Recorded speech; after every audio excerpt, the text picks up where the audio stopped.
భగీరథుడు దీక్షకు సహనానికి ప్రతిరూపమని ఎంత కష్టమైనా లెక్క చేయకుండా దివి నుంచి భూమికి గంగను తీసుకువచ్చారని కాకినాడ సిటీ మాజీ ఎమ్మెల్యే ద్వారంపూడి చంద్రశేఖర్ రెడ్డి అన్నారు. కాకినాడ నగరంలో స్థానిక 9వ డివిజన్ గుడారిగుంట రామాలయం వద్ద సగర సంక్షేమ సంఘ ఆధ్వర్యంలో మాజీ కార్పొరేటర్ కంపరబాబి పర్యవేక్షణలో భగీరథ మహర్షి జయంతి కార్యక్రమాన్ని ఘనంగా నిర్వహించారు. కార్యక్రమానికి ముఖ్య అతిథిగా కాకినాడ సిటీ మాజీ ఎమ్మెల్యే ద్వారంపూడి చంద్రశేఖర్ రెడ్డి పాల్గొని భగీరథుని విగ్రహానికి పూలమాలలు వేసి ప్రత్యేక పూజలు నిర్వహించారు. ఈ సందర్భంగా ద్వారంపూడి మాట్లాడుతూ భగీరథుడు తన పూర్వీకుల విమోచనార్థం గంగను భూమికి తీసుకురావటంలో అపారమైన తపస్సు చేసి సాధించిన విజయాన్ని గుర్తు చేసుకుంటూ నేటి తరానికి ఆయన జీవితం ప్రేరణగా నిలుస్తుందని పేర్కొన్నారు. మాజీ కార్పొరేటర్ కంపరబాబి మాట్లాడుతూ 9వ డివిజన్లో మాజీ ఎమ్మెల్యే ద్వారంపూడి చంద్రశేఖర్ రెడ్డి హయాంలో అనేక అభివృద్ధి కార్యక్రమాలు చేపట్టడం జరిగిందన్నారు.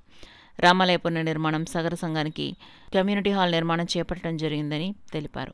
ఈ కార్యక్రమంలో వైసీపీ నగర అధ్యక్షురాలు సుంకర శివప్రసన్న, మాజీ కూడా చైర్మన్ నాగిరెడ్డి చంద్రకళ దీప్తి, మాజీ డిప్యూటీ మేయర్ మిసాల ఉదయ్ కుమార్, సగర సంఘ నాయకులు కటారి త్రిమూర్తులు, నక్క సత్యనారాయణ, గారపాటి సోమరాజు, కటారి శ్రీను, కటారి రాజు, టీవీ సత్యనారాయణ, దుర్గాప్రసాద్, రాంబాబు, రాష్ట్ర సగర కార్పొరేషన్ డైరెక్టర్ మొగలి అప్పారావు తదితరులు పాల్గొన్నారు. ఈరోజు భగీరథి జయంతి సందర్భంగా 9వ డివిజన్లో ఇక్కడ భగీరథ విగ్రహం దగ్గర సమావేశం అవడం జరిగింది.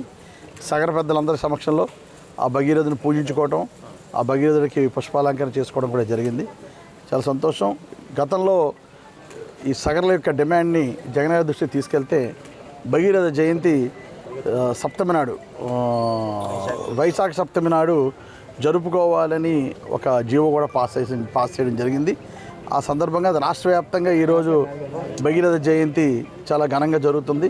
ఈ జరగడానికి ముఖ్య కారణమైనటువంటి మన నాయకుడు జగన్మోహన్ రెడ్డి కూడా ప్రత్యేకమైన ధన్యవాదాలు తెలియజేసుకుంటూ, తప్పకుండా భగీరథ ఆశీర్వాదాలు అందరికీ ఉండాలి, అందరూ అభివృద్ధిలో రావాలి అని మనస్ఫూర్తిగా కోరుకుంటూ మరొకసారి ఇక్కడ ఉన్నటువంటి సగర పెద్దలందరికీ పేరు పేరున ప్రత్యేకమైన ధన్యవాదాలు. అంత మంచి కార్యక్రమం చేయటం, నన్ను ఆహ్వానించడం, నాకు కూడా మంచి అవకాశాన్ని కల్పించినటువంటి ఇక్కడ సగర పెద్దలందరికీ కూడా ప్రత్యేకమైన ధన్యవాదాలు తెలియజేసుకుంటూ ఈరోజు ప్రత్యేకమైన రోజు, చాలా సంతోషం. అలాగే మీ అందరూ కూడా ఆరోగ్యాలతో ఉండాలని కోరుకుంటూ, సందర్భం కాకపోయినా ఎమ్మెల్యే గారి పర్మిషన్తో, మా నాయకుడి పర్మిషన్తో ఈరోజు మేము ఇక్కడ నిలబడి చాలా ఆనందపడుతున్నాం. ఎందుకంటే మీరు చూసారు, ఇప్పుడు ఆ రామాలయం అన్నది ఎంతో అకుంఠ దీక్షతో నేను వాళ్ళకి హామీ ఇచ్చాను, ఈ సగర సోదరులకి నేను హామీ ఇచ్చానని చెప్పేసి రేయింబగలు కష్టపడి దాన్ని 15 రోజుల్లో నిర్మించి ఈ మా వార్డుకి అయితేనే, ఈ 9వ వార్డుకే ఒక ఆదర్శంగా కోవిల కింద తీర్చిదిద్దారు.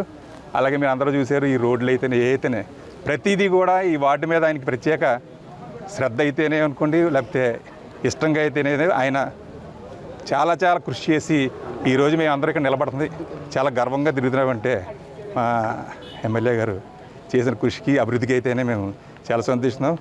మళ్ళీ వచ్చే ఎలక్షన్లో కూడా మీరు మళ్ళీ నెగ్గి మా వార్డుకి ఇలాగే మీరు సాయపడాలని కోరుకుంటూ ధన్యవాదాలు.